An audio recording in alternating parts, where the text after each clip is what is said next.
let's go into questions and answers and see if there's anything that you specifically want to talk about. There's a mic laying on that back row, I think. If you want to grab that, please. And we will see if there's anything we want to talk about. We got one up in the sound booth, so let's go there right away. I hope I'm not being, before he asks the question, let me say this. I hope I'm not being too laborious by going back and picking this apart this way to kind of show you the origins of it, how it works, how it flows. I think that gives us a bigger understanding so that we know exactly what we're dealing with. But some people get bored when you go into stuff like that. And it's like, well, just tell us what it is and how to deal with it. And it's like, well, I can do that, but sometimes it's nice not to only know how to start the car and drive it. Sometimes it's nice to know, you hear that sound? Yeah. You might want to pay attention to that because that's something going wrong. Well, I don't know what it is. I just drive my car. Well, it'd be good to learn more sometimes, you know. So that's kind of the approach I'm taking of, no, this goes all the way back. This blessing cursing thing goes all the way back. And God has never changed. He wanted and still wants only the flow of blessing. And once sin's dealt with, that's what we're going back to. Once, you know, sin, death, hell, the grave, we get past the new heavens and new earth, there won't be two choices anymore. There'll only be one. It'll be the blessing of God. And this whole other flow will be locked up in the lake of fire. But right now we're dealing with it. So, all right, go ahead. So I'm trying to piece together some of this stuff. So what we talked about tonight was Adam and Eve were given the earth. They handed it over to Satan. A few thousand years went by. God had to look for Abraham to make a covenant with so he can exchange son for son, all that sort of stuff. What I recall us talking about last time was prior to humans, there were creatures living on the earth and they were under Satan's dominion. Yes. Did you talk about why was God able to give the earth back to humans? If it was so much trouble to stay in righteousness and so many things had to come into place afterwards, do we know what happened that gave God the authority and the legal right to give the earth to humans and take it? Because it seems like he took it away from Satan and gave it to humans with Adam and Eve. What? I don't understand how that works. I don't know of any place in Scripture that describes what level of ownership the devil had. Okay. He was on the earth. He ruled from the earth. It was like his planet. But was that a legal? Yeah. Was it his house or was it a rental? Okay. Yeah, kind of thing. And then the next part about that is, was the Garden of Eden a physical place where it seems like if Satan was on earth and sin was in Satan, I kind of have this mental picture of, well, the Garden of Eden is a place where sin doesn't enter until... Yes. So when Adam and Eve had kids and they started spreading out from the Garden of Eden, would the blessings have just gone out to Yes. cover the earth and pushed sin out of the way? And they still would have been completely unaware that they were even pushing sin out of the way? I don't know if at some point God would have made them aware of what they were dealing with or not, but you've got that exactly right. The Garden of Eden was like a oasis or like almost an island where God planted Adam and Eve and provided everything for them. But beyond that, it wasn't tamed yet. Let me show you. It's in Genesis 1 or 2, where when he gives them the authority, let me back up. I think it's here in 1. Yes, chapter 1, verse 26 down. God said, let's make man in our image, according to our likeness. Let him have dominion over the fish of the sea, the birds of the air, over the cattle, over all the earth, and over every creeping thing that creeps on the earth. Let me switch translations. I went to the Amplified, verse 27. So God created man in his own image. Verse 28, and God blessed them and said to them, be fruitful and multiply, fill the earth and subdue it. Subdue means, it's a word that means conquer it or take control of it.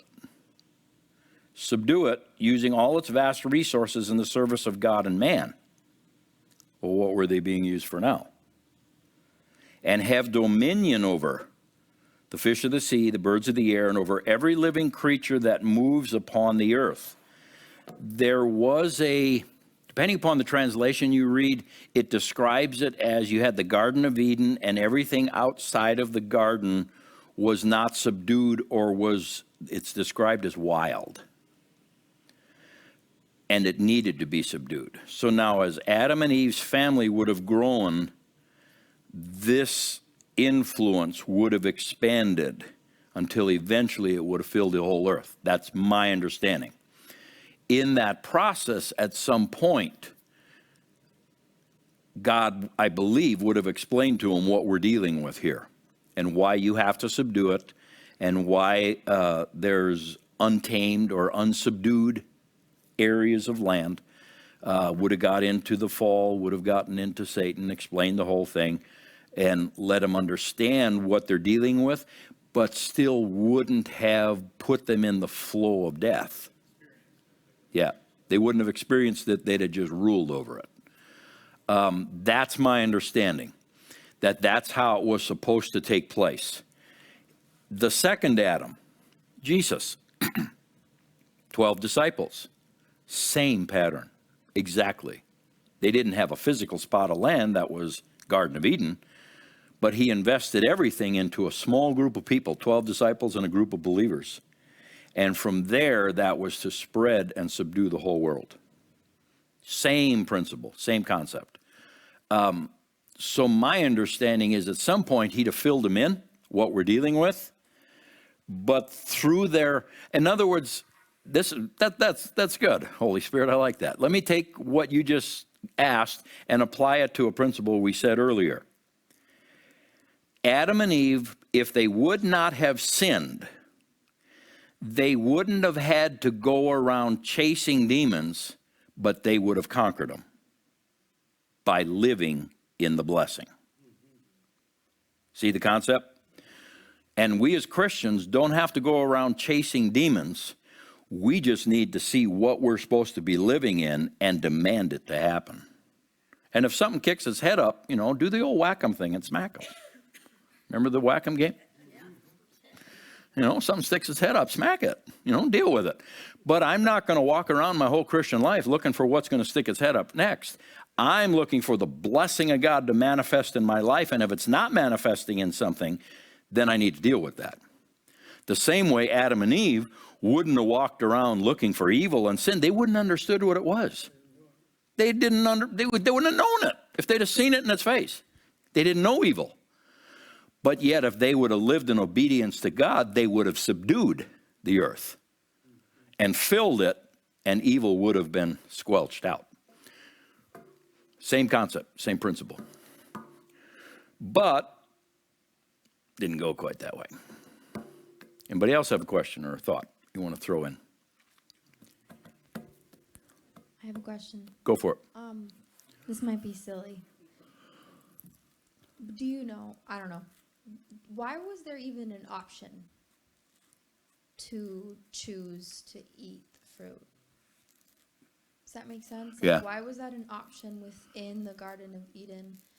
My only thought, that would come to my mind is just like that freedom of choice to choose to serve him and choose to obey him.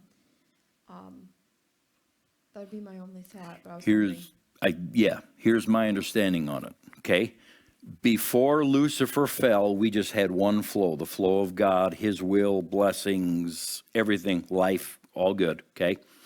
Once Lucifer sinned and fell, now we have two flows. Everything had to have the right to choose because it was in existence. Okay? So without experiencing it, they had to have the right to choose good or evil. And that's what God said. That's the tree of the knowledge of good and evil. Well, good is this flow. Evil is this one. You got to make a choice. And they made the wrong choice. They wanted to see what evil was about. And the result of that is, yeah, now we all got a good taste of what that's about. That's kind of ugly. But I think, I'm not sure, I think it's because once two choices were available, God had to make it an option for everybody to choose, or the devil could accuse him like he tried to accuse him with Job. You're just protecting them. You're just if they had the right to choose me, they'd follow me. But you're just keeping them shielded. You're like this overprotective mother, and they're just your little robots or minions. There's another way. Why don't you be God and let them choose who they want to serve? You know, and that's kind of what he came to God with concerning Job. Well, of course he's serving you. All you do is protect him. Give him a little room to have some problems in his life. Then let's see if he serves you. And it goes back again to the concept of once there was another choice to be made, why did he let the angels make the choice? Why didn't he just breathe fireballs and all kinds of stuff out of his fingertips and just obliterate Satan, and now the choice is over? I don't know. It's just not how God works. He is fair, he's just, he's righteous, and even if it's to the detriment, he'll let us choose it. And I think Adam and Eve, without experiencing it, had to have a choice to make, or they'd have been overprotected, so to speak. It wouldn't have been, this thing was in creation now, it was in the universe, it started in heaven. They had to have the choice that involved it, and once they made the choice, then. Would it also because those two flows need to be treated equally, right? He watches over them both. Yeah. In that way. That's what I thought. Okay. Because, see, he has to watch over the curse to make sure the curse actually takes place. Because if he'd stop the flow of the curse, he'd be violating his own creation design. Because everything comes under God and lives and moves by God and receives life and breath from God, everything. To stop this one and say, now we're not going to let that go on, then again, that's an unjust judge. You can't, why would you stop this one and not this one? This is as legitimate as that one. So the only way he could get rid of this second flow was Jesus. There's a lot we don't understand, but I think that's how it plays out. Dave, and then we'll go to Rich. Isn't it also safe to assume, since God created us for fellowship with him, that he gave us the free will to choose to fellowship with him? And that's where true love falls in. I think that's another good point. Yeah, we're not forced to love him. He could have just created somebody to love him, but he didn't do that. He created us and the angels pretty much, to free will. Yeah, no, it's good. We'll go to Rich next. I've always heard that babies that die when they're still infants, that God takes them to heaven anyway. I believe that. I do too. But I'd like to be explained that we are all born into sin. Okay. Can you explain that, what that means? Okay. Especially for an infant. Yep. Good question. Romans chapter 5, verse number 12. Amplified reads it this way. Therefore, as sin came into the world through one man, and death is the result of sin, so death spread to all men, no one being able to stop it or escape its power, because all have sinned. New King James says, therefore, just as through one man sin entered the world, and death through sin, Thus death spread to all men because all have sinned. And in that is the concept of we're born into this. We've all sinned, okay? Here's my understanding. The Ezekiel says, Paul says, not the same way Ezekiel does. I'll quote Ezekiel. Paul says the same thing, he just says it a different way. Ezekiel says, the soul that sins, it must die, or it shall die.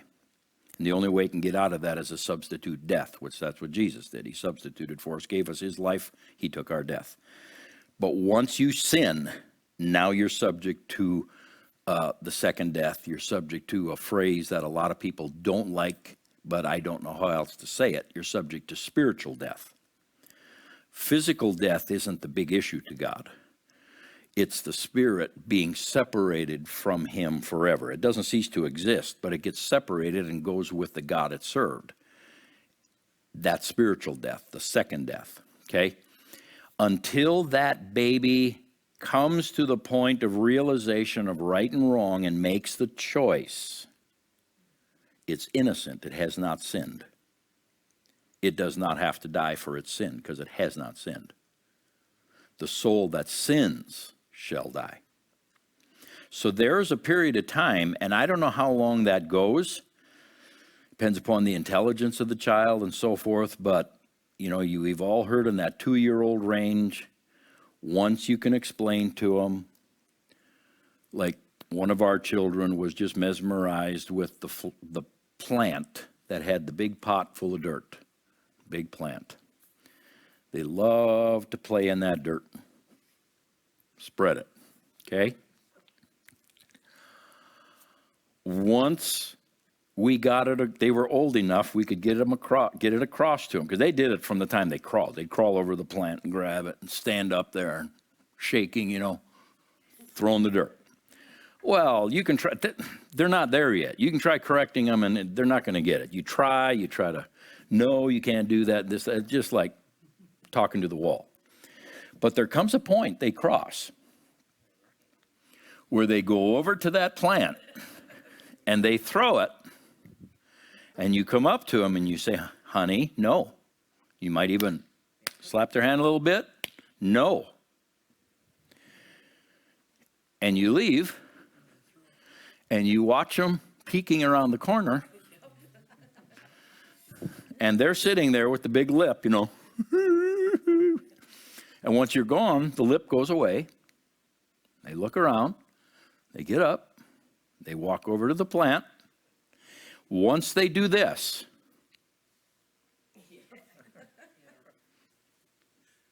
they've sinned.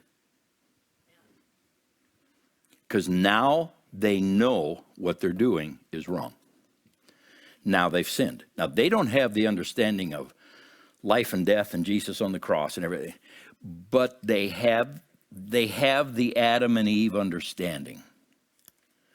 There's fruit hanging on that tree. There's dirt in that pot. We're not supposed to touch the fruit on the tree and eat it. I'm not supposed to play with the dirt in the pot. Don't know why. Don't understand it. But I'm going to do it anyway. I'm going to eat the fruit anyway. Boom, now you sinned. I'm going to play with the dirt in the pot anyway.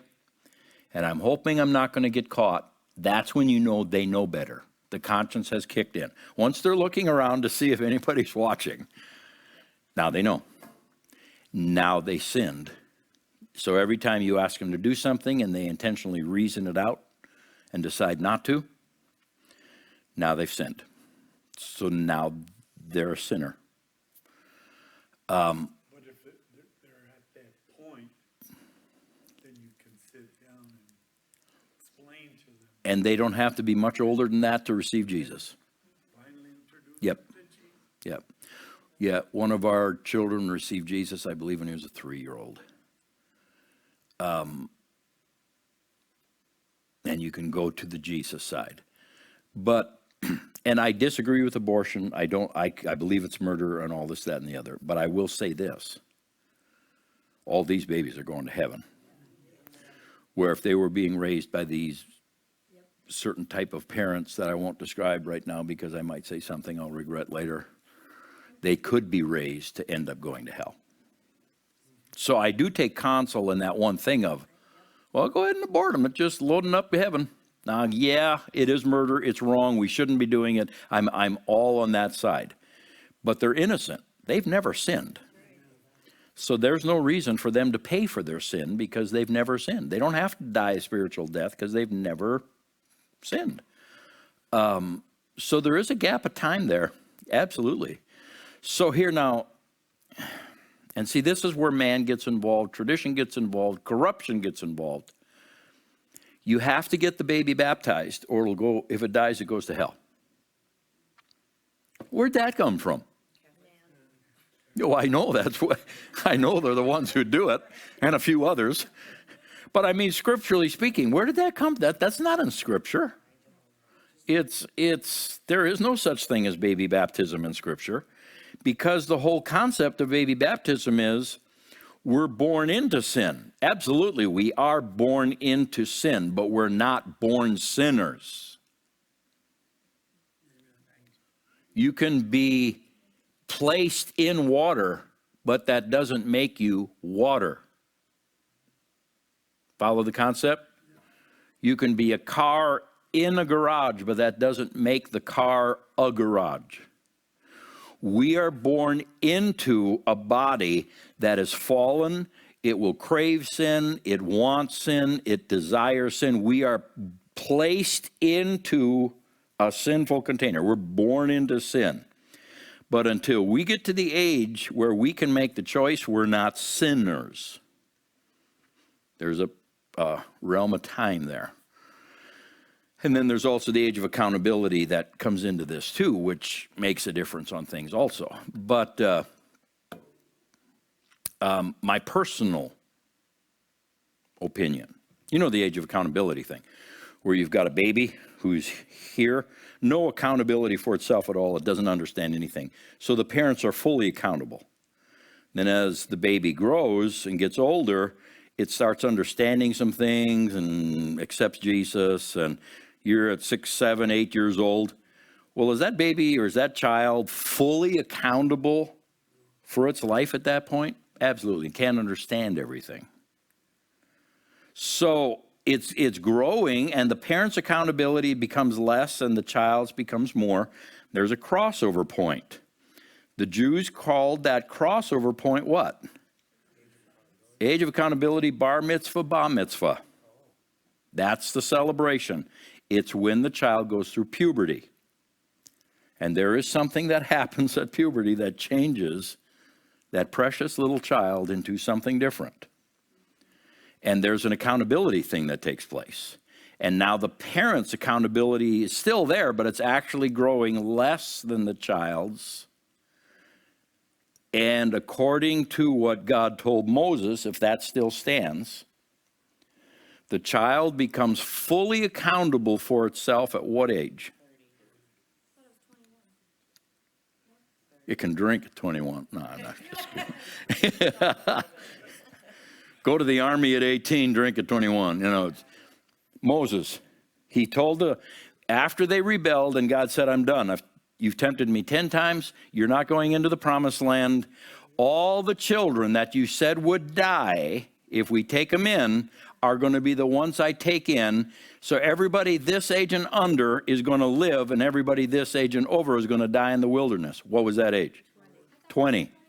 20. You were really close. 20.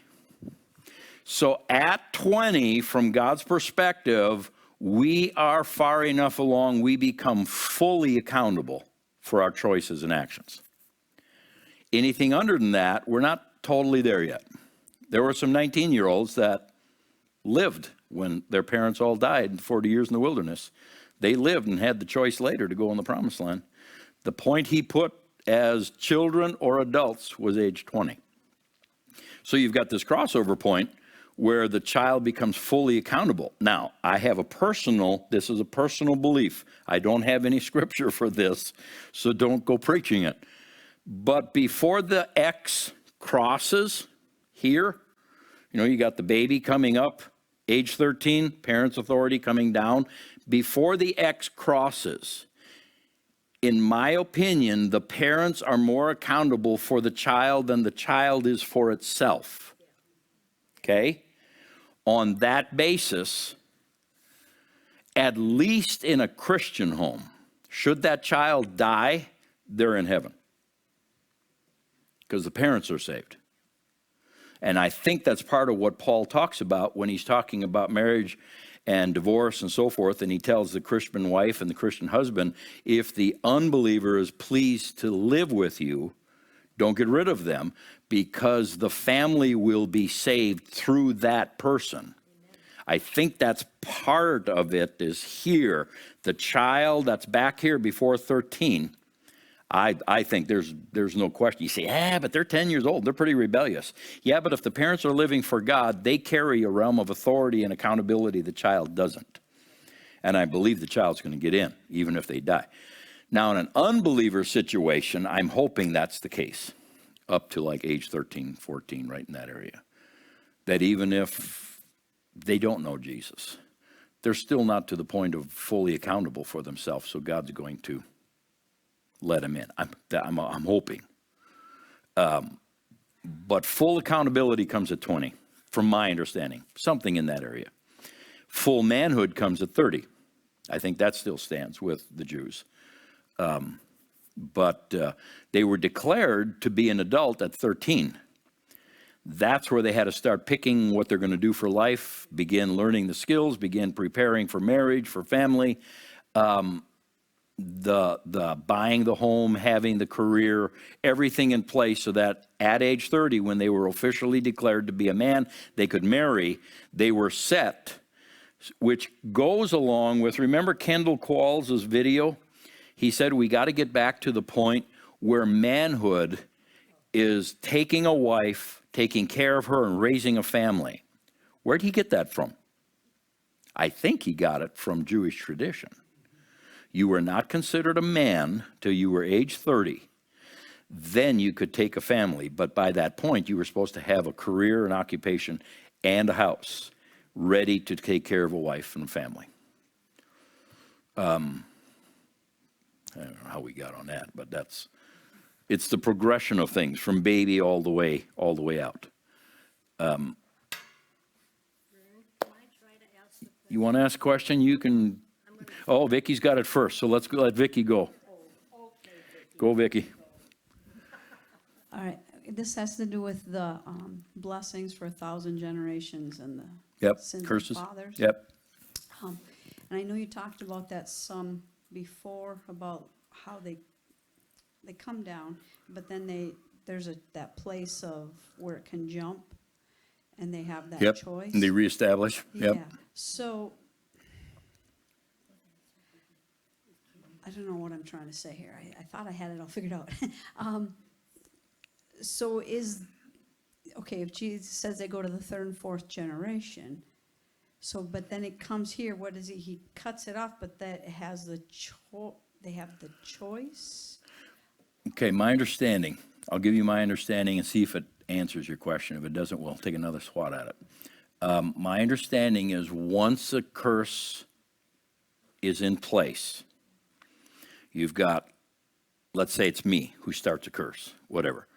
So you got me, you got my children, you got my grandchildren, you've got my great-grandchildren.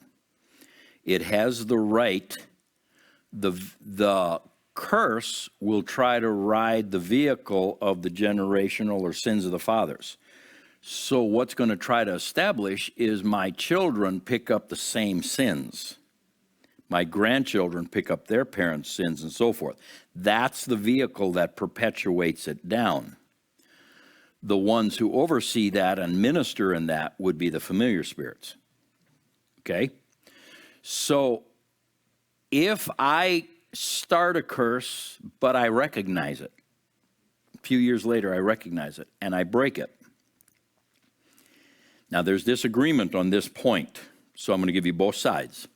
You decide. If I break it, it no longer has a right to my family because of the work Jesus did. If I stop it, it can't go to them. Then there's others who say, no, that original thing that God said. This is how that flow works. I've limited it to 3 or 4. Others say that's still the case. So even if I break it and I stop it, they can reestablish it. It will hang around and try to get them involved down to my great-grandchildren. If they don't get involved, it's broken, never, it'd have to start all over again. However, if someone in those 4 generations jumps back in, because there is a, let me say it this way, you've got the sins of the father is like the truck or the car that carries the curse down to the next generation. The familiar spirits or demons are the one who tried to convince you to get into the car. They're the ministers of the curse. So if I got into, I don't know, let's say demon worship, pick something big. I got into demon worship and established a curse in my family, and then later I repented. Let's go with the second one. I will have started something in my family that has the right to go for 4 generations total, mine and 3 more. The sin of that is the vehicle. The familiar spirits are the ones who are going to try to get my lineage into that vehicle. My understanding is this. My children will have opportunities given to them to get into some form of demon worship and be encouraged by the familiar spirits trying to help them, encourage them get into that. They will have opportunities that would have never shown up had I not started it. If I'd have stayed clean of it and never gotten demon worship, that vehicle would never go. That car would not go down for 3, 4 generations carrying that curse. And the spirits attached to that, trying to get people to get in on that demon worship, would not be there. They'd have no right because no curse was established.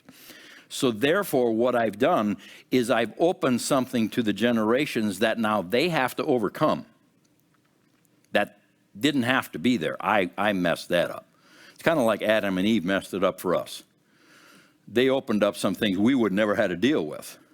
But somebody opened it up and they chose to do it. So it's the same concept. However, if for 4 generations nobody gets into demon worship, the car goes to the junk and the familiar spirits no longer have any right to us. It's broken, it's over, it's done.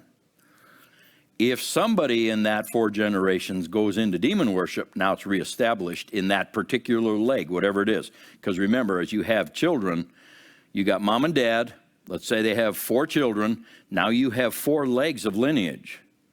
And each child's going to get married, and this will have their own lineage, and this one will have their own coming out of mom and dad, okay? Everything flows down. To my knowledge, let's say that all these children are clean. They never get into demon worship. I started it up here. They don't get into it. But down here you've got 3 children and 5 children and 2 children or whatever. Somebody down here, excuse me, gets into it. That cannot go back up the line, cross over, and go back down. My knowledge, that does not happen. It cannot happen. It can only flow down.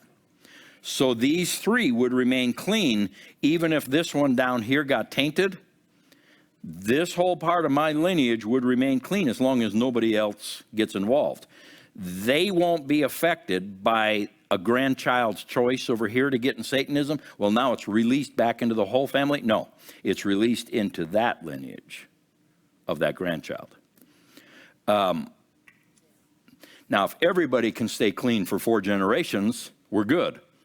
Now, the other is, but if I repent and I break the curse, it can't go on to my children at all because of what Jesus did. I hope that's true. I have not experienced that. I'll just say that way. I've watched Christians who had generational things get in there and get saved and get the understanding of it and break it and watch it continue on in the family line. It didn't stop because they broke it. It's just like, there it is again. It just kept going. because they made the choice. The vehicle came to them, the ministers of the vehicle, the familiar spirits, the demons were saying, hey, get in on this. This is great. Look at this opportunity you have. You know, things happen in the person's life that wouldn't have happened otherwise, and it just keeps on marching down. But my position, believe for the moon. Believe you can stop it right here, right now, and go for the moon. Because our job is to believe, and all things are possible to them that believe. So if we can really get convinced, I can kill this generational thing right here. Personally, I believe we can kill it right here, and it doesn't have to go on. But if I get into Satan worship, and then I realize, oh man, I'm wrong, and I ask God to forgive me, and I get forgiven, and I'm clean, and I'm a Christian again, going for heaven, and I don't address this thing at all, I can guarantee you that there's going to be opportunities given to my lineage as the vehicle of the curse goes down, because I released the curse. And if I don't address that and deal with it, it's automatically just going to go down, because God said, I'll give it right. I'll give that flow right for 3 or 4 generations. So the max is 4, the minimum is 3. Did that answer it? Kind of. Yeah. Yeah. But okay, say you've got something coming from 2 sides. Okay. And you've got maybe the one side that addresses, you got 2 parents. Okay. And then you got one parent that addresses that, but you still can it go down through if it's not. If the other one doesn't, Yeah. I don't know for sure, but I believe the one who carries the most authority is the father, not the mother. So if the father will address it, even if the mother doesn't, it's going to go a lot further, because it's called the sins of the fathers. If the father doesn't address it and just the mother does, to God, in God's perspective, the way he set up a family, the father carries more spiritual authority than the mother in a family. That's not to belittle the woman. A man and woman outside of marriage are equal in God's eyes. But in a marriage, the man carries more authority and more responsibility. He's going to answer for more in the marriage than the wife will. He's the head over the woman, and Jesus the head over the man. Getting a little ahead of myself, but that's okay. Sins of the fathers. Why is it called sins of the fathers, not sins of the mothers? Why is the lineage in the Old Testament follow men only? Well, I can't say only. Men by and large, and women marry in. If you look at Jesus' lineage, it's basically naming men. There's a couple of spots a woman gets in, but most of the time it's men.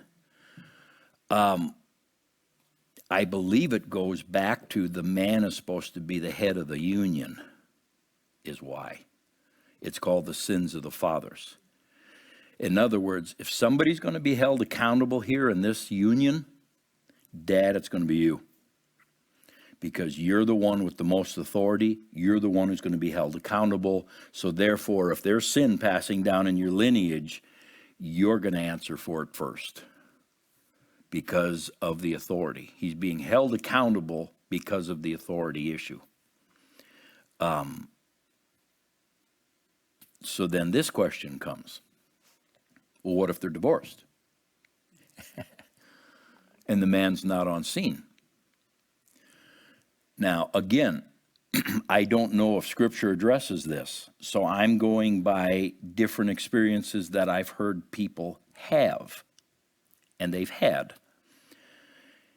Once a lineage is created, from God's perspective, he don't care if you're divorced or not. That's your lineage. That's your offspring. It doesn't become, for instance, if Mary and I got divorced, well, she gave birth to them, so now they're her kids. I'm free. But they're not my kids.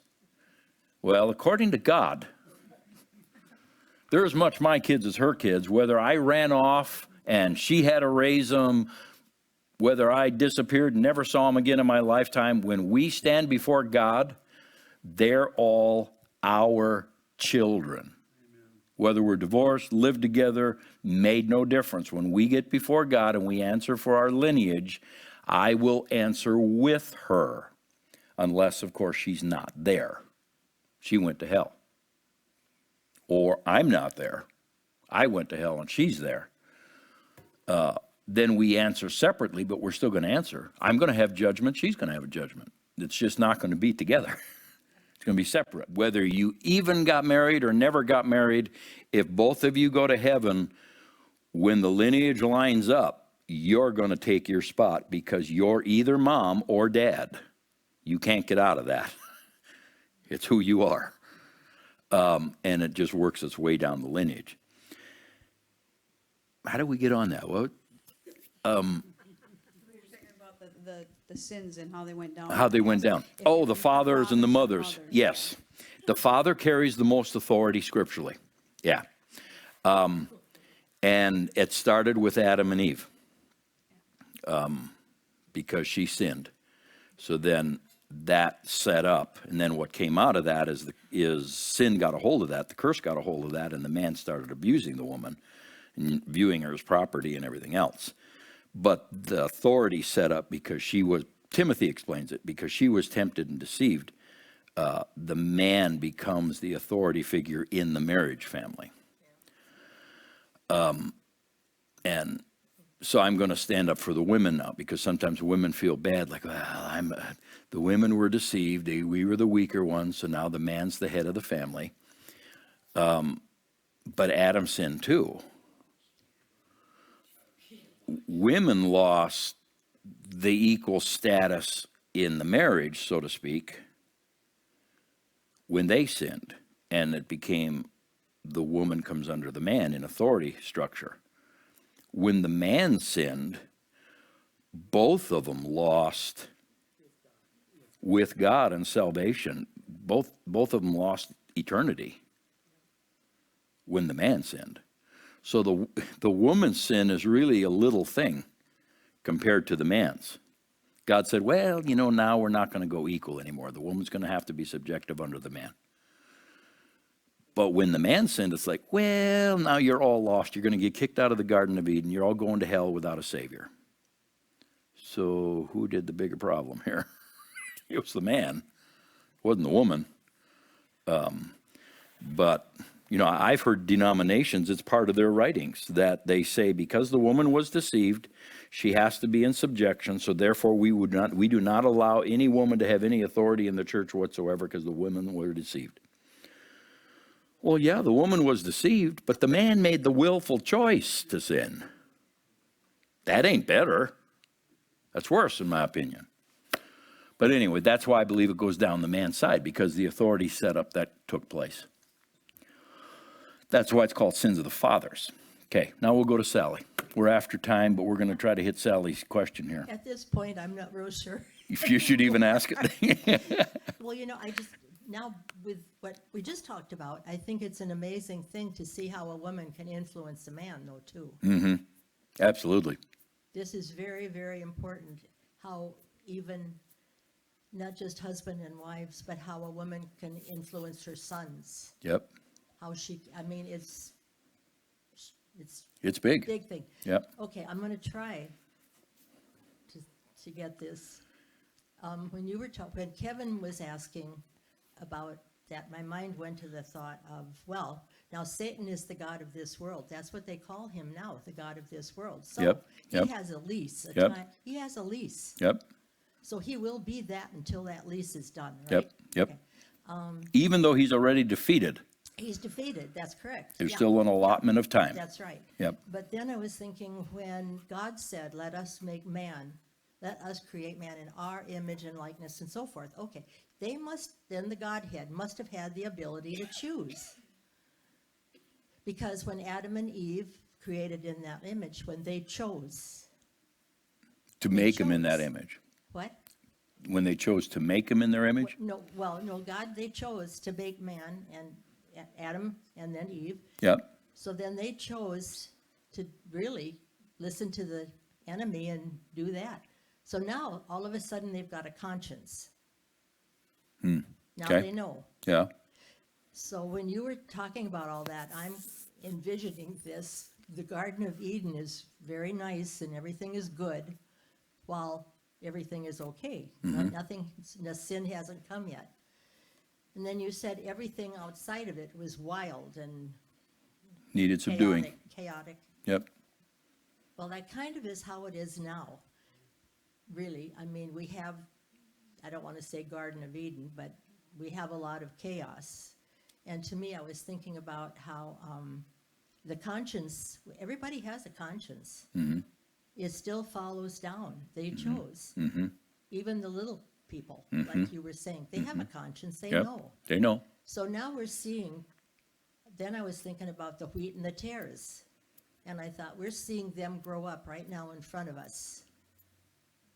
Only the angels are going to come and go through all of this.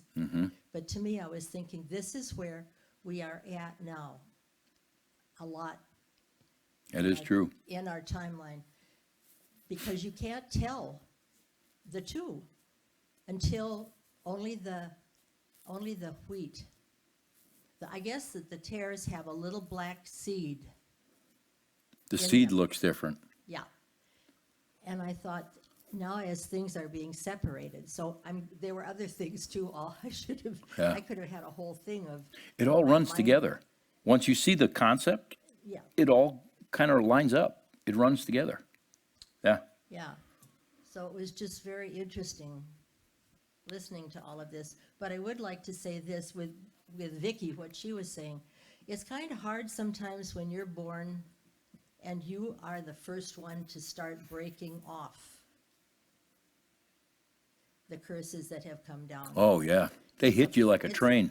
It's a fight. It's a fight. It's a fight, and I have seen a lot of it breaking in my family, only to find out then that there's even more. Not that I'm focusing on that, but as it has been revealed. But my grandchildren and my great-grandchildren, I can also see where it has been broken. And it's You know, going much but I easier think for a them. lot of times when you're the first one, when you come in, and all of a sudden, it's like a tsunami. It's an uphill. For the first one out, you have nobody in your ancestors who truly live for God. Right. And you've made the stand. Everything that's set up in your family is going to try to hit you and knock you back from walking it out. And it's a fight. You have to make up your mind. I am going to do this. And boy, there's days. It's hard. But we are more than conquerors through him that loved us. Somebody's got to do that first plowing the ground. And then it'll be easier for the next generation. Then by the third generation, if everybody worked at it, by the third one, it's so much easier. It's kind of like, here's a good physical, everything. I had one guy explain it to me this way. He said, if you're looking for truth, if you find, it's like a railroad line. If you find a strip of truth, he said, all other truth has to line up parallel with it. It will all run together. It never crosses. All truth stays parallel. Well, the whole concept we're talking about now, you're the first one out, and you work, and then you hand it on to your children, and it's better, but they sometimes have to work. And by the grandchildren, if the first two generations worked on it, by the grandchildren, they're starting to walk in some serious blessing. It's much easier, okay? It's like starting a business. The people who start the business, mom and dad, work. They work their tails off. They're the janitors, they're the bookkeepers, they're the salespeople, they're the marketing, they're everything. They work.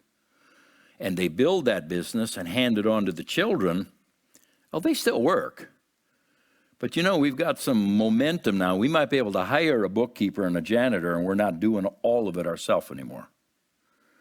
And by the time you get to the grandchildren, they say statistically that's where the business starts getting lost, in the grandchildren, because they don't see the work that it took to start and build it, and they start taking it for granted, and there's money, and there's prosperity, and they start getting sloppy with it. And that's where the loss starts. And by the time you get to the great-grandchildren, many times, if the business stayed in the family, by the great-grandchildren, it's lost. They lost the business. That's why financial advisors will tell you to keep it in the family a generation or two and then get it out of the family. Have a different board, a different setup, run it. Because if you just keep passing it down in the family, statistically, by the fourth generation, you lose it. Now, isn't that interesting? There is a line of truth.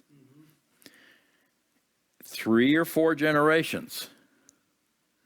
Don't lose it in those 3 or 4 generations. Lines right up with it. The whole concept of the first one out works the hardest. Well, if you're going to start a business, you're going to work the hardest. And the next generation back gets some benefits, but they're going to work too. Well, see, it's all truth. It all parallel. It all lines up. All truth lines up just like a bunch of railroad tracks. Just all line up. They all go together. And he said, that's how you can find truth. If at some point it crosses, like for instance, if you start a business as a mom and dad, by the time it gets to your children, they should have it. If you did it right, they should have it, just free and easy. That don't line up with a lot of scriptural principles. It doesn't line up with the 3-4 generation thing. Now, personally, I don't think you should have to take your business out of your family.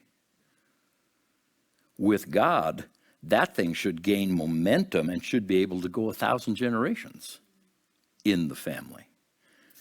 But boy, you're going to have God at the head so that the 4th, 5th, 6th generation doesn't just squander it. Do with it what they want. All right, we're late. Thank you for staying late.